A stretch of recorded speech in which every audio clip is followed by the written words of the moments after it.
Welcome to the Illinois Business Playbook. This is brought to you by Bite Outfitters, where web smithing is done right. I've got Lisa Schumacher here from Aflac. Lisa, how are you doing, young lady? I'm doing great. How are you today? I'm doing good. I'm doing good.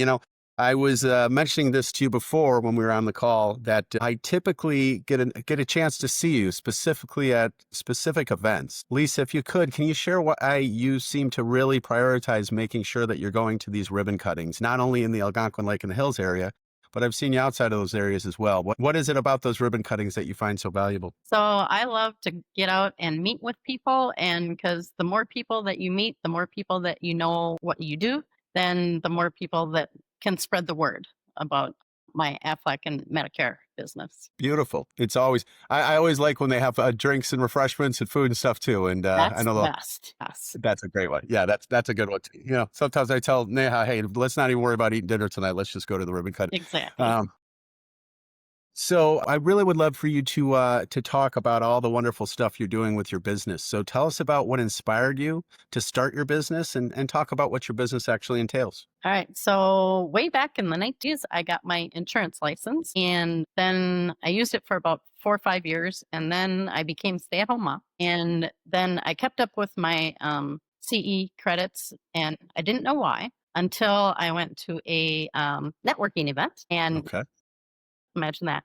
And then I met a lady, and she's like, "Oh, I want you to come and meet my boss." And so she worked for Aflac, and so I went and met her boss, and she kind of tricked me into an interview, but it all worked out well. And so I started working in with Aflac in 2016.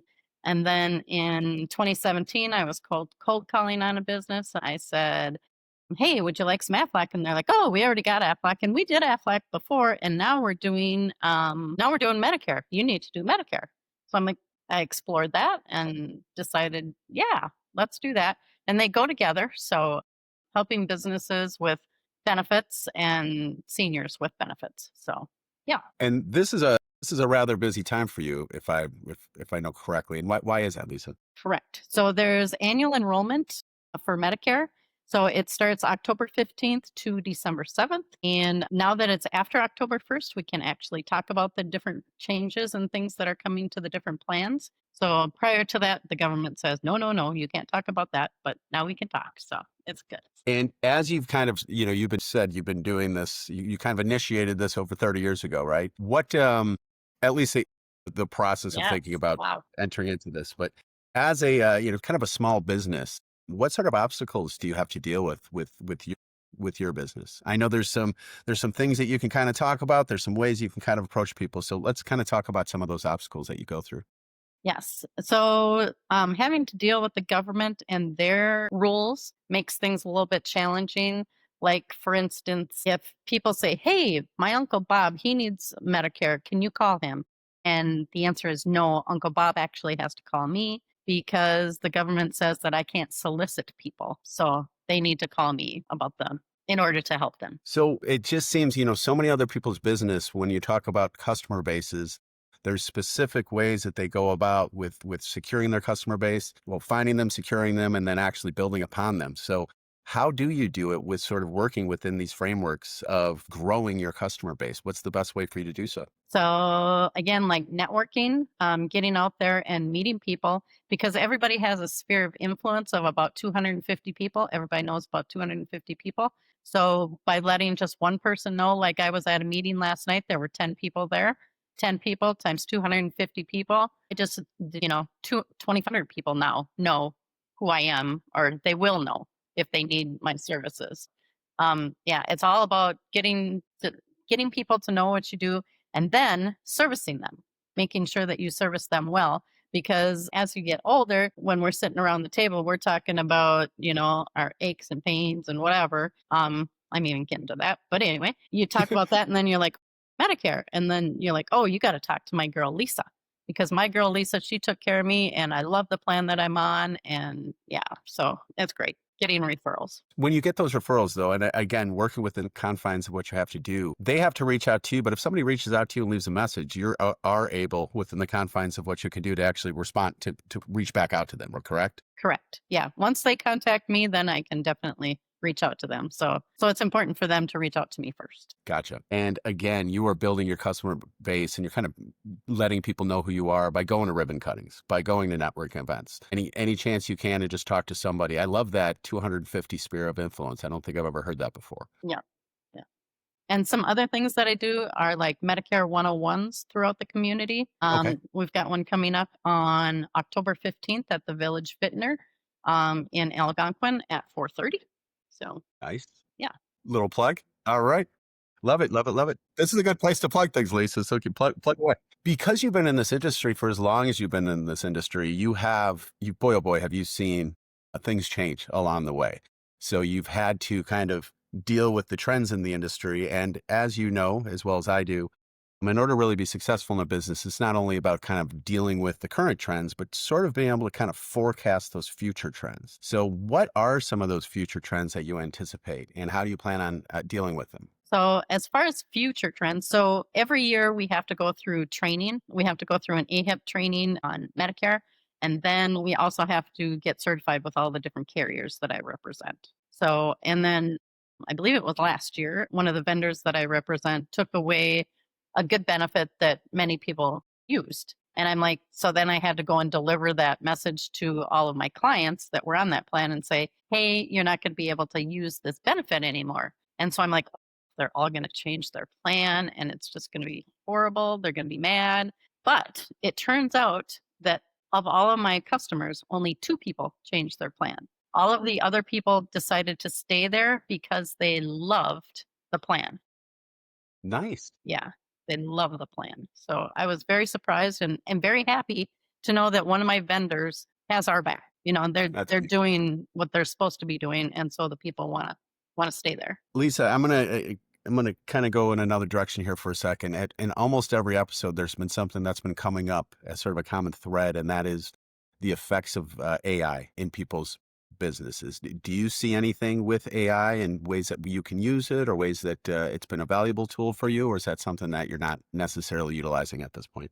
So I'm not really using AI a lot, but I'm hoping that AI doesn't take over my job because you still need that personal touch to talk to people. And so I think AI, well, they definitely don't have that personal touch to talk to the customers and keep the customers with all of my different vendors. I've been so lucky to get a chance to talk to you and spend a little time with you, and there's no doubt AI is never going to replace you, Lisa. You Oh, are good. certainly you are your own person, and I love it. You really are able to stand on your own 2 feet. So Thank you.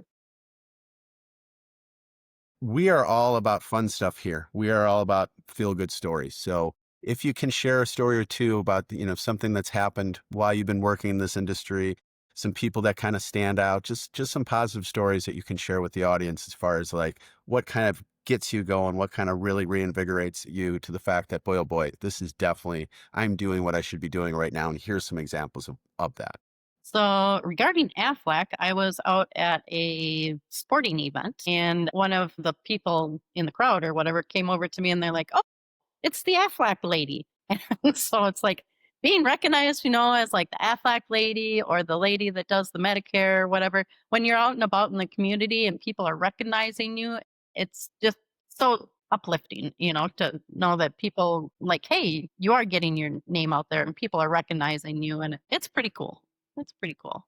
So, That's very cool. Why do you think that this has been an industry that been in have you've embraced so strongly? I mean, you've certainly spent a lot of your time, and I know you kind of just sort of found it, but why do you think you kind of stuck around and really just, put all your time and energy into this field? so that's a great question. So I like putting the puzzle together with Oh, Aflac and Medicare. So sure. with like Medicare, first I want to make sure that like all of your doctors are going to be covered, and then all of your drugs. So I love putting the puzzle together and definitely working with people. I'm very patient, and some people need extra help, and I am willing to just sit there and figure it out with people. I just enjoy helping people and putting the puzzle together. I love it. I love it. Was that something that you used to do when you were younger? Were you always a Yes. puzzle put together person? Yes, and my husband's a puzzle putter together too, so that's what we do in the wintertime is put puzzles together. Oh, I love it. I Yeah, love it. Awesome. yeah. Awesome, awesome, awesome. I just actually want to just go back because you've been doing this so far, and I realize, so many of us had different jobs when COVID hit.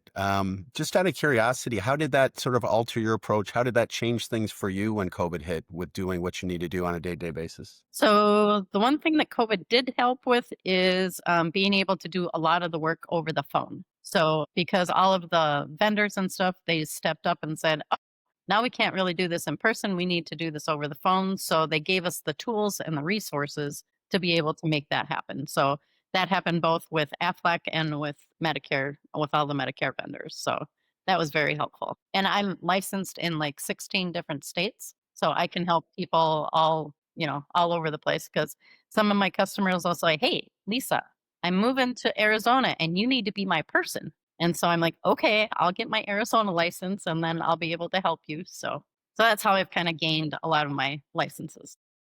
And just out of curiosity, Lisa, is Minnesota one of those states that you're It most certainly is. Yes. Yes. because I think you kind of like Minnesota if I remember correctly. Is that right?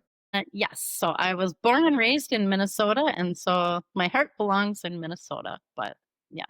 And we moved Well, here um, 21 years ago. It was supposed to be a 5-year plan, but we're still here. So, but, yes. well, we're all lucky that you are here, Lisa. I certainly every time I see you, I put a smile on my face just to see you. Yes. It's So a great community. I love living here. me too, me too. Lisa, what's the best way that people can reach out to you and to learn more about what you can do to help them out? So, best way to reach out to me is to either call me or text me.